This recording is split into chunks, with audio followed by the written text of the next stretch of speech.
berkata dan diam yang sebagai sumber keimanan. Apalagi Rasulullah menekankan man kana yu'minu billah wal yawmil akhir falyaqul khairan aw liyasmut. Siapa yang beriman pada Allah dan hari akhir, hendaklah dia berkata yang baik atau diam.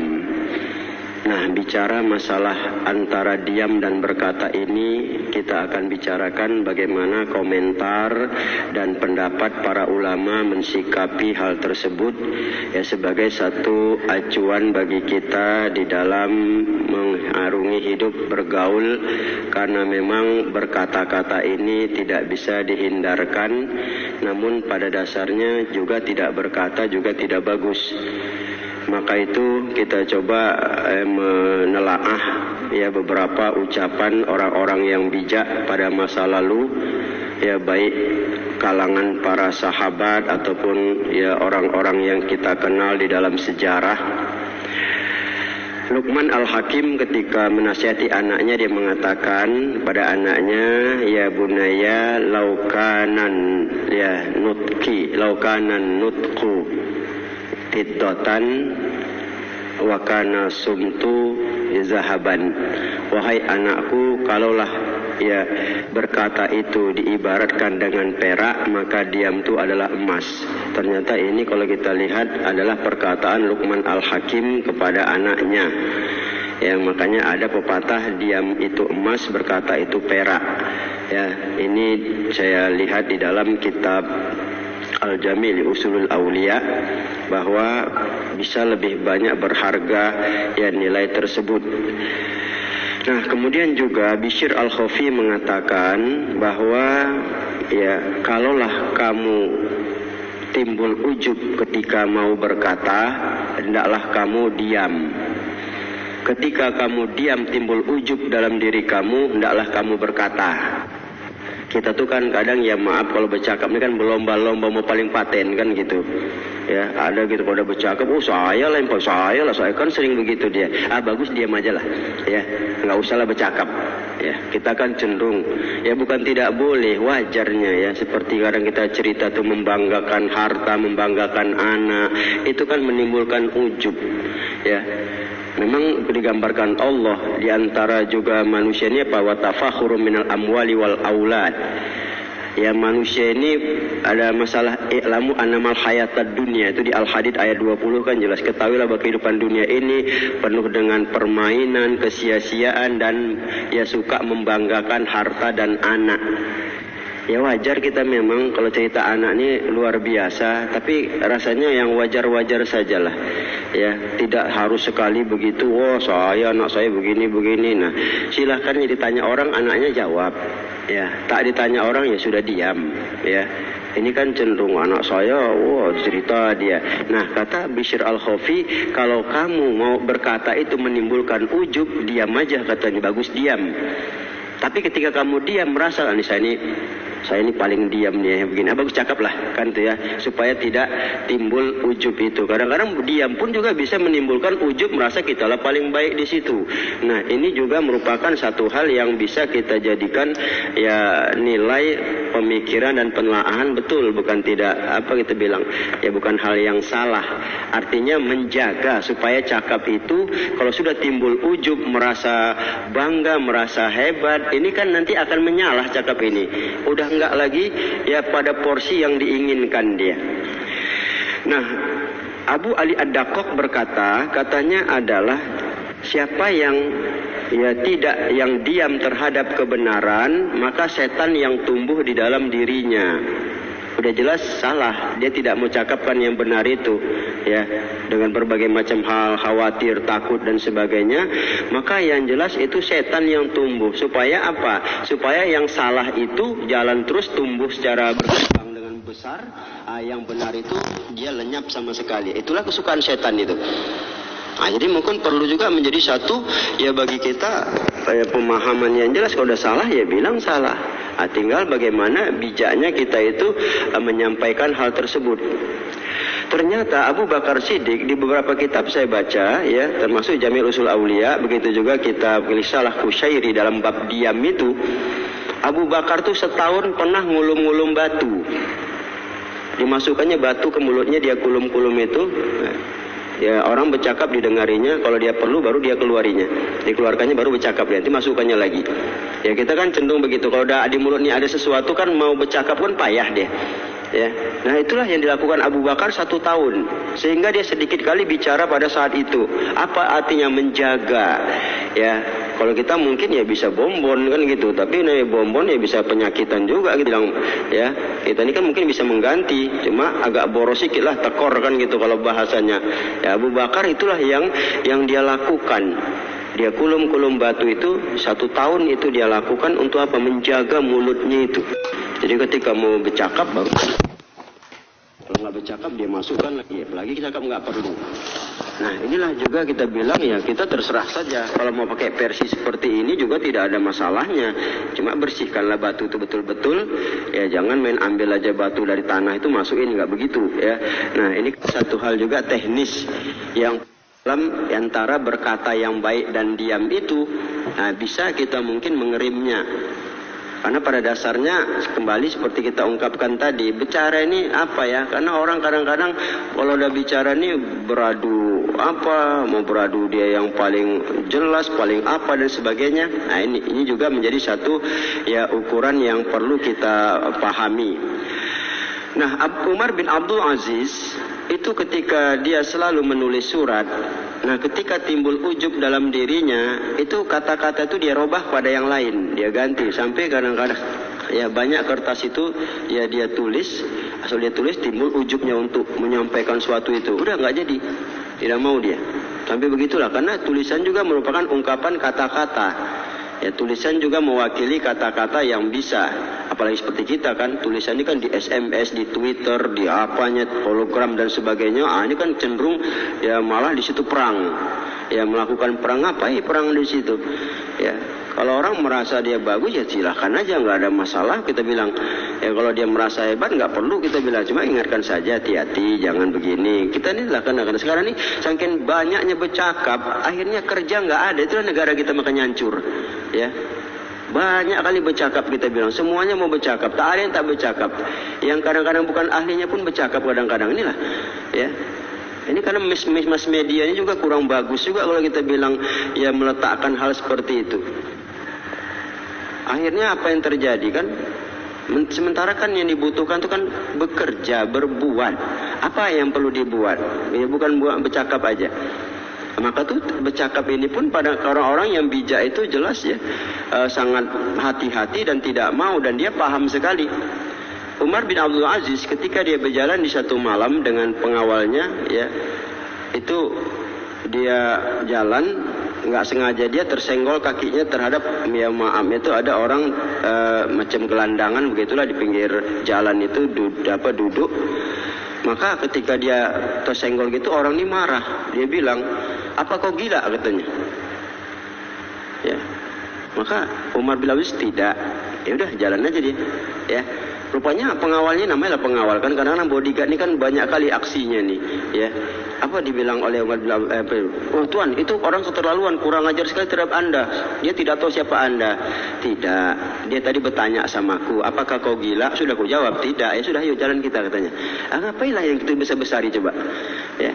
Kita kadang-kadang ya, wah kau ya kurang ajar, menghina, pangpung dipukuli rame kadang-kadang. Ya. Orang yang begitu ngapain diladeni? Ya jelas nggak perlu. Itulah orang-orang bijak itu ya. Dia tidak mau ya sembarangan aja, dan tidak mau ya dia itu membuat orang itu rusak dan sebagainya. Ini indah kalau kita lihat pribadi-pribadi orang-orang yang ya begitu ya tinggi ilmunya, mengamalkan dan kedudukannya itu bisa dia jaga. Subhanallah, kita luar biasa ya.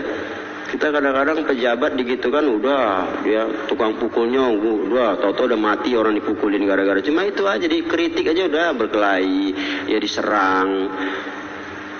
Payah kita bilang. Dia bilang nggak berpendidikan nanti, payah nggak bisa apa. Dibilang nggak berpendidikan marah, ya.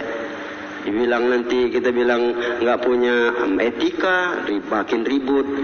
Pada dasarnya indah kalau kita mau melihat kenyataan-kenyataan yang ada. Adalah ya Ibrahim bin Khawash ketika duduk dengan Sulaiman Ad-Darani, dia itu ya datanglah seorang anak muda ini bawa uang 12.000 dinar. Ya dia bawa uang itu, dia mendatangi ya Ibrahim bin Khawas, tuan saya ini punya niat mau bersodakoh kepada anda, ini saya kasihlah ya. Apa kata Ibrahim bin Khawas? Ya sudah, kau pakai aja untuk dirimu. Ya aku bukan tidak memerlukan, kau lebih penting dari diriku katanya. Ya maka anak itu pun berangkat. Ya oleh Sulaiman Ad-Daruni diprotes, anda ini bagaimana? Dia itu kan mau bersodakoh, mau berbuat kebaikan, kenapa ditolak? Itu kan hal yang tidak baik, ambil saja bagikan sama orang lain. Ya, apa kata Ibrahim bin Khawas? Bukan itu yang kupandang sama anak muda. Taulah engkau, anak muda ini kan jiwanya itu kan semangatnya kuat.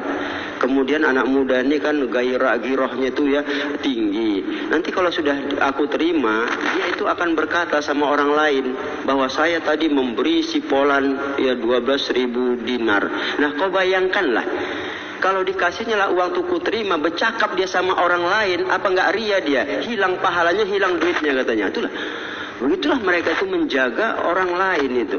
Bukan dia enggak mau, tapi dia tidak ingin orang itu rugi. Namanya anak muda kan begitu. Sudah bikin cerita, sudah bikin cerita. Nah ini kan menimbulkan apa? Jadi cakap itu kadang-kadang juga bisa merusak. Ya, jadi makanya dia bilang, bukan aku nggak mau nerima. Kalau aku terimalah nanti pulang dia ke kampungnya, bercakap dia sama orang kampung itu. Aku tadi menyumbang sipolan. Apa nggak ria dia? Hilang pahalanya, hilang duitnya katanya. Lebih baik ya tidak usah aku terima, tidak ada yang hilang dari dirinya. Nah inilah kalau kita lihat orang-orang yang bijak itu bersikap. Ya. Kemudian adalah Abu Hanifah. Ya, ketika Al-Mu'tasim itu mengumpulkan para ulama pada saat itu, ada seorang laki-laki ya bernama Yusuf Al-Hashimi. Yusuf ini ya mengadukan kepada khalifah ya pada saat itu tentang boleh tidak dia menceraikan istrinya karena istrinya itu tidak bisa berdandan seperti bidadari. Jadi semua ulama di depan khalifah tuh nggak tahulah katanya cari muka apa. Boleh, semuanya boleh. Abu Hanifah diam aja, enggak mau dia bercakap. Ya. Yang lain tuh bilang, baik pasang aksi lah ya, biasa begitu. Ya, pasang aksi deh, yang boleh. Jadi mayoritas ulama itu mengatakan boleh. Abu Hanifah nggak mau komentar, dia diam dia. Terakhir rupanya jadi perhatian khalifah saat itu, Tuan Abu Hanifah. Padahal dia bosnya, para guru-guru ulama di situ, dialah bosnya itu. Ya orang yang paling disegani keilmuannya. Ya, apa kata ya khalifah Abu Hanifah? Ya, mengapa anda diam saja? Katanya. Ya Tuan, saya tengok sudah banyak kali bicara, untuk apa lagi saya bicara? Dan mereka juga memutuskan. Beginilah ya, engkau ini adalah guru di antara kami, terutama ya yang ada di sini, engkaulah gurunya. Tak mungkin kau tidak punya pendapat yang bijak dalam hal seperti ini. Ya, tolonglah bicaralah. Karena diminta bicara, bicaralah Abu Hanifah. Apa kata Abu Hanifah? Maaf ya, saya bukan berarti berbeda. Hanya saja kalau bisa menjadi pertimbangan, saya bersyukur. Kalau tidak pun pendapat yang banyak ini juga tidak ada salahnya, kata Abu Hanifah. Beginilah ya, saya bicara tidak panjang katanya. Saya boleh tanya sama engkau Al-Hay Yusuf Al-Hashimi? Boleh katanya. Ya. Kau itu menuntut istrimu itu berdandan seperti bidadari. Ya. Itu permintaanmu yang mungkin layak menurut keinginanmu. Tapi ku tanyalah kau dulu. Siapalah di dunia ini yang paling baik ciptaan Allah? Cobalah kau jawab. Kalaupun tidak kau jawab, paling tidak aku berikan satu gambaran. Bukankah Allah berfirman, laqad khalaqnal insana fi ahsani taqwim. Sesungguhnya manusia diciptakan sebaik-baik bentuk kejadian. Tidak ada yang paling baik kecuali manusia, kata Abu Hanifah kepada mereka itu. Diam mereka semua saat itu, manggut-manggut, terdiam dia. Siapa yang lebih cantik, lebih baik di dunia ini yang diciptakan Allah selain manusia? Kalau kau meminta istrimu berdandan seperti bidadari, sudah pernah kau tengok bidadari enggak katanya? Terdiam dia, buat apa ini? Bagaimana kau menuntut sesuatu yang kau sendiri tidak melihatnya? Itu kekeliruan, wahai Yusuf Al-Hashimi. Itu saja komentar saya, kata Abu Hanifah. Ya, akhirnya dia tunduk, dia menangis, terima kasih dia. Ya, pulang dia ke rumah minta maaf sama istrinya karena dia meminta sesuatu yang tak bisa digambarkan. Kan aneh. Nengok bidadari nggak pernah istri disuruh berdandan begitu, kan lucu.